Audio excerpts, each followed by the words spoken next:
മരണം എന്നത് മിഥ്യയായ സത്യമെന്ന് മനസ്സിലാക്കാൻ പ്രാപ്തമാകുന്ന ഇടം വാരണാസി. ജനിച്ചവനും മരണം നിശ്ചയം, മരിച്ചവർക്ക് പുനർജന്മം നിശ്ചയം. അതിനാൽ അനിവാര്യമായ കാര്യങ്ങൾ നിങ്ങൾ ദുഃഖിക്കേണ്ടതില്ല. ഭഗവത്ഗീത. മേൽപ്പറഞ്ഞ രണ്ടും യോജിക്കുന്ന ശാശ്വതമായ പ്രകാശം ഭൂമിയെ ഛേദിക്കുന്ന ഇടം കാശി. ജീവിതത്തിൽ ഒരിക്കലെങ്കിലും കാണേണ്ട, അനുഭവിക്കേണ്ട ഇടം. ആത്മീയഭാവം തുടിക്കുന്ന ഗംഗ. സന്യാസ ജീവിതങ്ങൾ, ഓടിച്ചാടി കളിക്കുന്ന ബാല്യങ്ങൾ, യൗവനം പിന്നിട്ട സുഖസൗകര്യങ്ങൾ വെടിഞ്ഞ് കാഷായ വസ്ത്രങ്ങൾ സ്വീകരിച്ചവർ, മരണം സ്വീകരിക്കാൻ അക്ഷമരായി കാത്തിരിക്കുന്ന വൃദ്ധർ. ഇവരുടെയൊക്കെ ഇടയിലൂടെ ഒന്നിനെക്കുറിച്ചും ചിന്തിക്കാതെ, നാട്യങ്ങളില്ലാതെ സരളമായ ഒരു കടന്നുപോകൽ.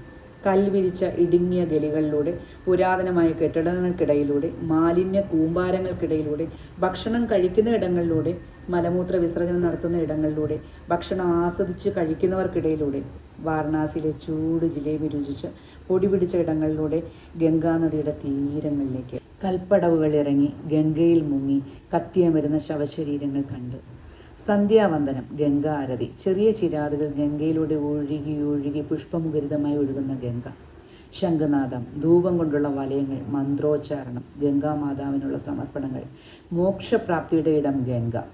ഇനിയും ഒരിക്കൽ കൂടി ഇവിടെ വരണം. അലസമായ ഘാട്ടുകളിലൂടെ നടന്നു പോകണം. വിദൂരത്തിലേക്ക് ദൃഷ്ടി പതിപ്പിച്ച് മോഹങ്ങൾ വെടിഞ്ഞ് സമയം പോകുന്നതറിയാതെ ഇരിക്കണം. യാത്രകൾ തുടരും.